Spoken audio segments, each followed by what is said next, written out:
time, like I always say. Ready? Yep.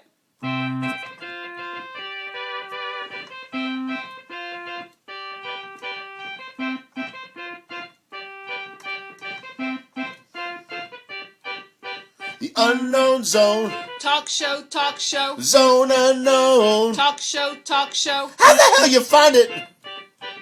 In your overpriced high-tech telephone. Deep in your bones. Underneath a pile of stones. It's some kind of virus. Deep in your nose, in between your toes, smack dab in the middle of your split crotch pantyhose. The unknown show. Talk show. The unknown show. Talk show. The unknown zone. Talk show.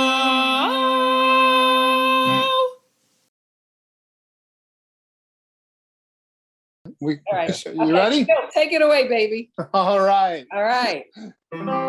Ladies and gentlemen, introducing the Toady Fields of Brooklyn Public Access, Miss Yvonne DeLette.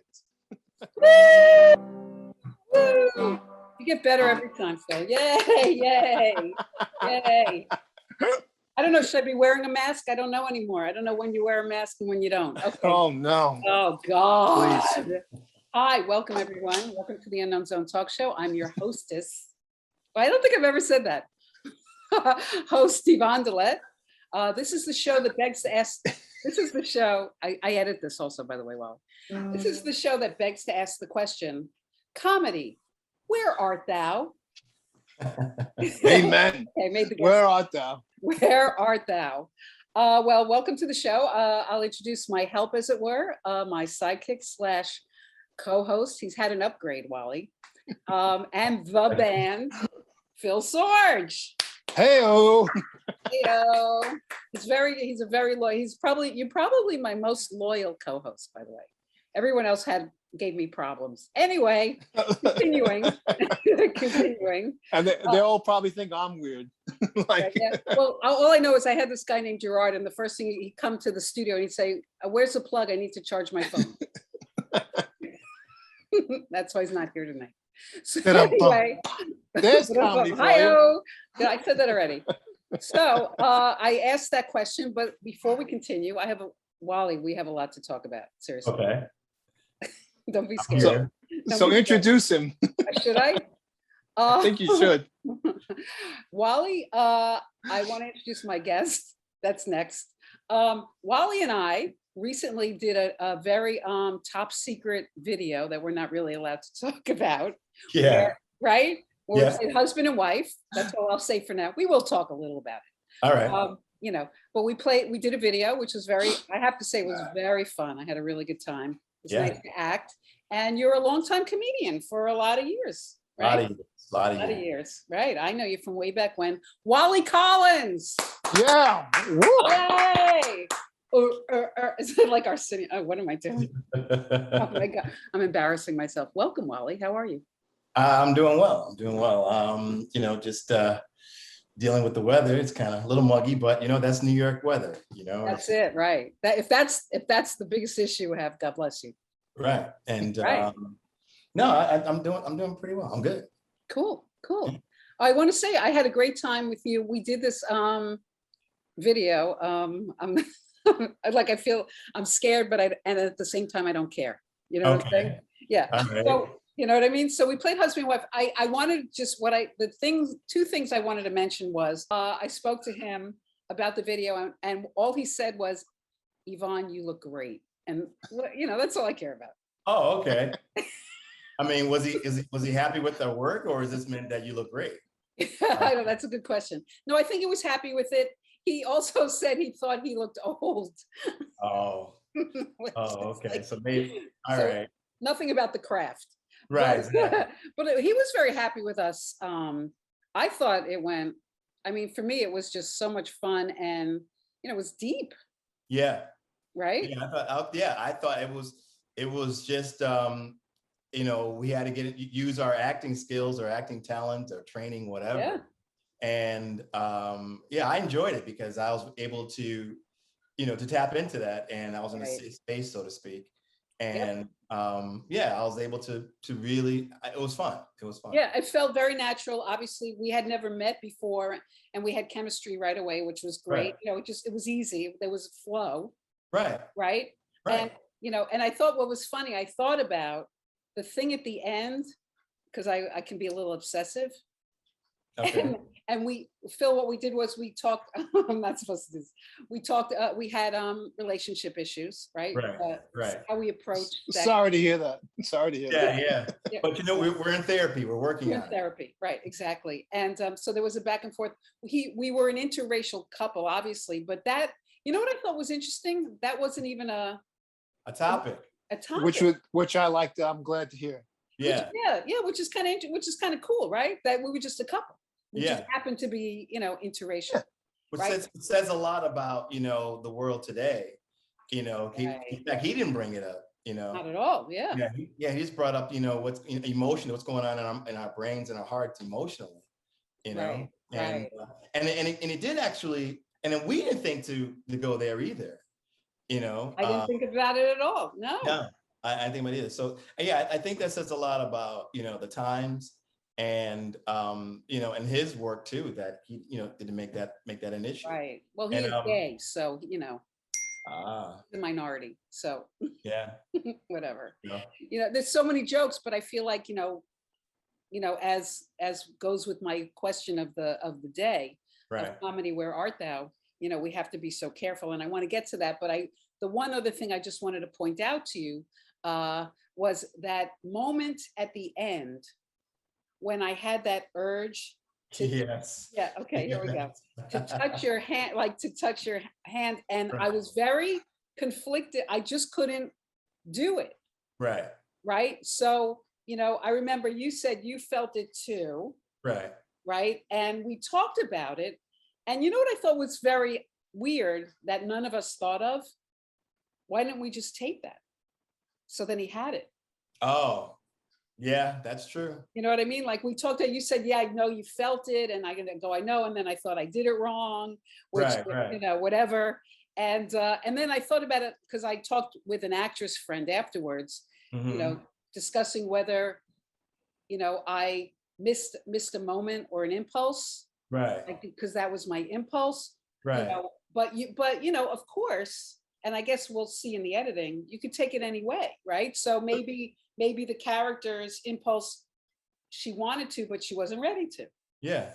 I mean, I really thought that you were definitely, you know, in character, and I definitely felt that person, you know, going through that struggle, and I kind of felt you were too. And so I think maybe in your character was that, would that be condescending to, like, you know, to put your hand on it, like, you know, to be almost like you're doing that because, you know, I said all these things. Like you tell somebody, you never say I love you, then you say I love you. Well, now say it now, you know. Right, like I had to, as opposed to wanting to. Right. So I think your character is conflicted. Like, do I do that?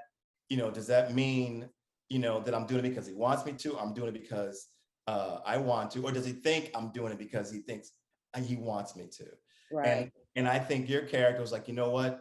Let's just keep it here, you know, and you know, later on, like as the day goes on, maybe, Right. you know, right. you could like Because reach out. I felt like you shamed me at the end of the shoot. I mean, shamed you how? Kidding. Oh, okay. I was No, gonna jump, it's- and I'm like, what do you mean, what? No, I like to project my own insecurity. Wally's got your back as a I good got husband. your back, yeah. Yeah, as a Okay, good that's husband. No, you Right. did. I'm still in But I think character. exactly. I think for me, what happened was here. You know what? I play around with the views, so I'm looking all over the place. I think what happened for me was because I had the impulse. Yeah. I shouldn't be doing this because I had the impulse and then I didn't act on it. That, you know, the negative voices that we have. Yeah. There was a little voice inside that told me I did it wrong. But You know what I mean? So this is what I've learned, and which is also in my book. Book? You didn't say he was an author. Yep. I had no idea. No, Oh, really? Sorry, Yeah. I'm a terrible host. Oh, okay. But anyway, it's, you know, it's having regret. You're going back in time, wishing things could be different in time. And, you know, the way I look at it is like you're weighing ashes. You're trying to put value on something that's gone.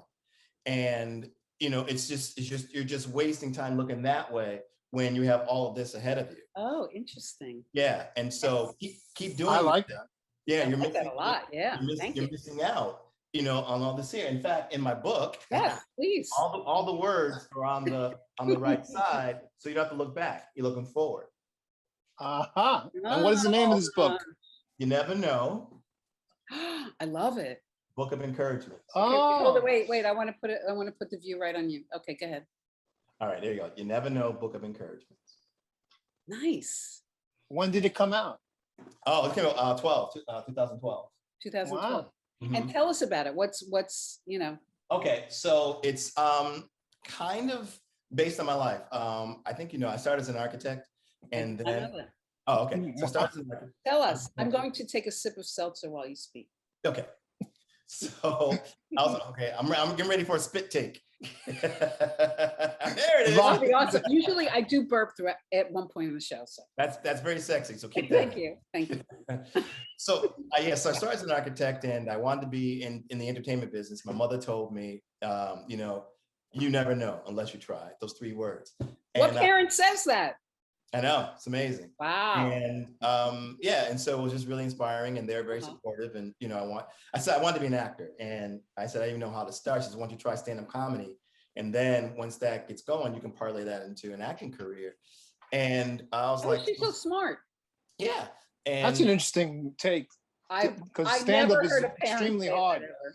That's amazing. yeah, but Most parents would probably say, "Get out of the house." right. Wait, or just do the architecture. Don't do this. Well, no, because There it there is. she There you is. go. All right, now it's a show. At least that was like a 9.2. I know that was a good one. Yeah. Yeah, I try right. to do one per show. One per That show was- is my quota. Oh my God, I felt that on the Richter scale. Continue. All right. So the thing was my parents, because I asked them, I said, "This is so surprising that you're saying, you encouraged me to do this." Mm. And my mother looked at me like I was nuts. She goes, "We want our children to be happy in what they're doing.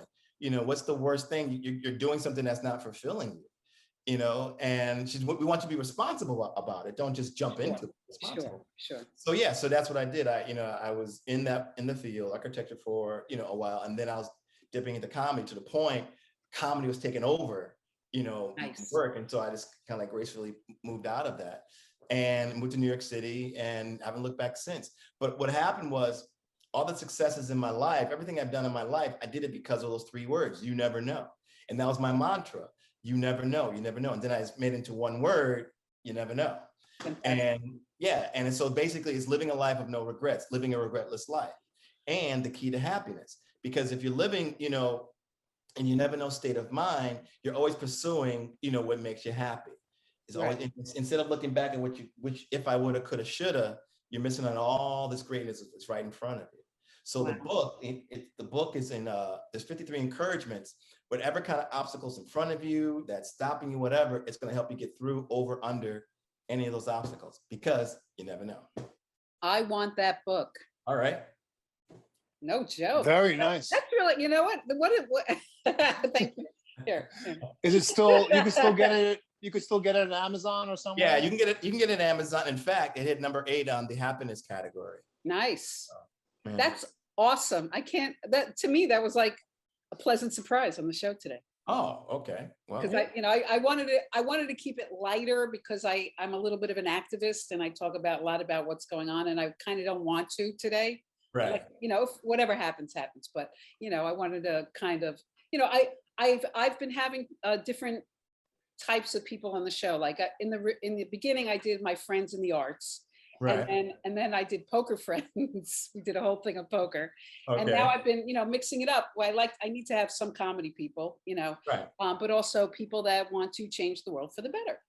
Well, yeah. I mean, yeah. I've noticed that when people are happy, they want people around them to be happy. It's almost, it's like a virus, actually. They're like, "Come on, just chill, relax. And so I noticed that with this book, is that when people get the book and they're happy and they know they push out that energy. So if that affects that person, then that circle is going to be, and then someone in that circle is going to be. So yeah, so I just want, the never know state of mind to affect the whole world. And I just said that to my sister.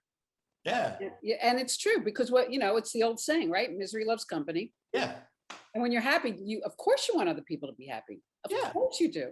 Right. Which makes me think Bill Gates isn't that happy. So, but I'm not going to go there. Okay. Do that. Okay. You did. She got a Bill Gates Slipped in. reference in. It slipped in. So you know what? This makes me wonder, Wally, Go ahead. how you even, because the cliche reasons people go into comedy is because they either AKA had a horrible childhood or they're miserable, they hate the world, So for someone like you who had support, I had like a mixed bag. It was like half support, half not. Okay. Because also I'm a woman, right? Yeah. Right. Yeah. So I started as an actor and my father was kind of in the business. Right. And he tried to dissuade me because he knew what really goes on in the business, especially for an attractive woman. So, but he could, once he saw me perform, he said, he knew I had talent. So, right. but also I'm a woman and then, it was trickier. I don't know, but go ahead. And I can't speak for you as a woman, but as a Black man, I had my chance too. In fact, I was the first Black host on Comedy Central. Wow. Yeah. Oh. So, and then doing corporate meetings. Maybe. I was the, usually, as I say, I was only chipping the cookie. And so, right. And my parents, they went through that. My mother was the first Black woman to graduate from her nursing school. And so, and my father was the first Black man to drive a truck for Coca-Cola in the New England district. So, so they're pioneers there. And, and they told me, sadly, that because, white folks don't necessarily know Black folks because they don't hang around or whatever, you're going to represent every Black person on the planet. Son of a bitch, I forgot to mention this.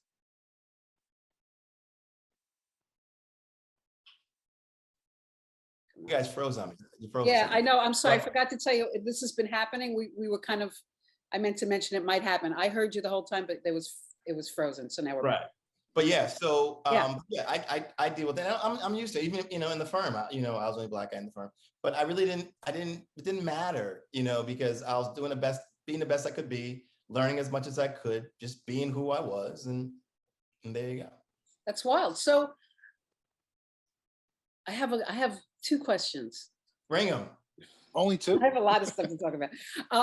No, I have a lot. What would you focus on early on with comedy? And then, the lead up to question would be, what are you talking about now? Because I recently went to Austin, Texas, and I went to a comedy club, and you probably know Adam Ray. No. Adam Ray, did you ever see the movie The Heat with Sandra Bullock and yeah.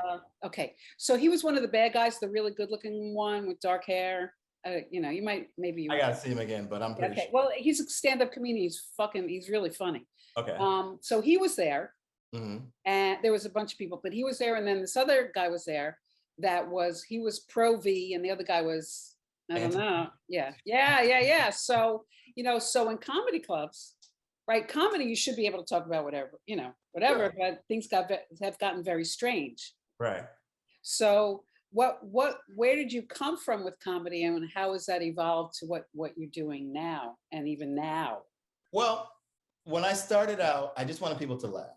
And when I started out, I was a very blue, very dirty, very raunchy. Really?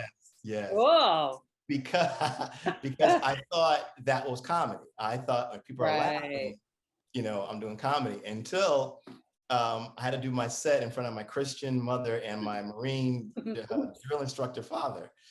And yeah, exactly. And so they're like, no, please, God, no. Well, who are your influences? That was my question going to be, but thank you, Yvonne. You're welcome. Jump in anytime. Of course, Cosby. That's before. That's before the drugging. Right. Yeah, I know. Before you knew about the drug. Of course, that was a million years ago. Right. Right. Jerry Seinfeld, Franklin Leonard. I don't know if you guys know Franklin Leonard. But what I just thought was just amazing was that they just said words, and the words made people laugh. I just thought that was just fascinating. Yeah. And can I ask you a question? Yeah. That's interesting that those were your the people, the comedians you looked up to, because they weren't dirty. Right. Cosby was notoriously for not being dirty. Right. And That's for sure. He would, Right, he and would so- reprimand people. about Right, it. right. Yeah. But before that, I was listening to anything. And Okay. anything that made people laugh, I'm like, oh, okay, that's what you do. You kind of like recite it. I didn't really understand that it's got to come from here or here, you know? Right, right. So after I performed in front of my parents in the living room, and when my mother woke up from passing out, my father was like, "No, dude, come on, man. Do you remember any of that material? Do you remember anything? I'm not saying it. I'm not saying it. Come on, give us No, moving on. Moving on. Like the book says, we're not doing that. We're doing this. So, I burped in front of you. Did your parents? Did I your didn't parents ask you to say? do that. You offered to do that. Wally, did your parents? Will they disown you if you go back to one of those jokes? Well, two things. They're not here anymore. And Sorry to hear that. and secondly, they probably, if they still were here, they would give me that look, like that look that intimidates me and scares me, like when I was 5 years old, like, what are you doing? You know, that kind of Right, right. like, what But are you that's the thing. You try out stuff until you find your persona. So that's what you were Yeah. doing. Yeah. Yeah. And so then Yeah, you were doing your thing. right. So so then I got because my father gave me this challenge. He says, why not, be that comic, that doesn't have to curse, but uses his brain and be as clever as he possibly can be to make people laugh. And I was like, yeah, I guess a good Yeah, point. maybe, whatever. Yeah, No, you're young. You were young. But Right. That's good advice, though. Yeah, it was yeah. great advice. Yeah. And then I tried it, and then from forever and ever on until today, I enjoy the challenge of I have a premise, but now I want to get it out, but I want to do it in a clean way, in a clever way. And it also separates me from, whoever or whomever. Right. Sure. Right. And so, but I did it because you never know. And I'm happy. I'm happy the kind of comedian that I am. That's And- awesome. That's great. Yeah. Well, you have to be true to yourself. That's the bottom line. Yeah. Right. you do. I was Yeah. true to So- myself the whole time, and I was ahead of my time, and that was my problem. But that's another. Right. And see, and I wasn't true to myself. I wasn't true to myself in the beginning. I was doing what I thought was comedy. You know what I mean? And I Right. thought my job was as a comedian to make people laugh. That was it. If they're laughing, all right, where's my check? Good. Right. Right. But it's generic. There isn't anything there. And Right, well, and if you could even do that, though, that's a skill in itself. So that obviously you had the talent. but then what separates me from that one or the next one, you know what I mean? Of So course. Yes. and so then once I kind of had to do like a soul searching thing of like, this is the kind of person that I am, and I can't be anyone else, trying to be. And I'll tell you something else. In the 90s, I had a manager, and he wanted me to be more of a Def Jam kind of comedian because that was the hot thing, what I mean? Right. Sure. I remember. Yeah. Yeah, and I was like, really? And I tried to follow his advice, and it was the worst thing because then people would see like, oh, this guy's trying to be, hip hop, he's trying to be urban, but he's not. The guy went to college, he Right. he wears Any button-down comedian- collars. I like many comedians. I certainly like a certain type, Yeah, but I respect anyone that's just true to themselves. That's funny, whatever. That Right. I can't remember this guy's name. I think his name was Nathan something. Is Nathan something? He's like very Kentucky, very country. I don't know if you know him. And on the not really my type that would make me like laugh out loud per se. But Right. I so dug him because he was like true to himself, and he really saw the humor in Yeah. his life, his situations. yeah, and It worked. yeah, and also then it feels like you know him or you know me. I Right. know this guy. I know this guy. That's because it's coming from within you and you're projecting it out. Because when I go to a comedy club, I could tell right away whether it's these lines were like stolen or on purpose, and they're so bland. But when a comedian comes out and is themselves, you really feel the comedy and you laugh a lot more because your connection is better. Yeah. Exactly. And I actually had to correct Phil early when I told him that you were going to be on, because he said, "Oh, good, finally a comedian." I said no. I said maybe. I said maybe the comedian will finally tell a joke. Is what I said. Right, and I said, "This isn't the 1950s." I had to throw that in. So anyway, Yeah, I came in through the Sammy Davis Jr. entrance. there you go. Exactly. So what are you talking about these days?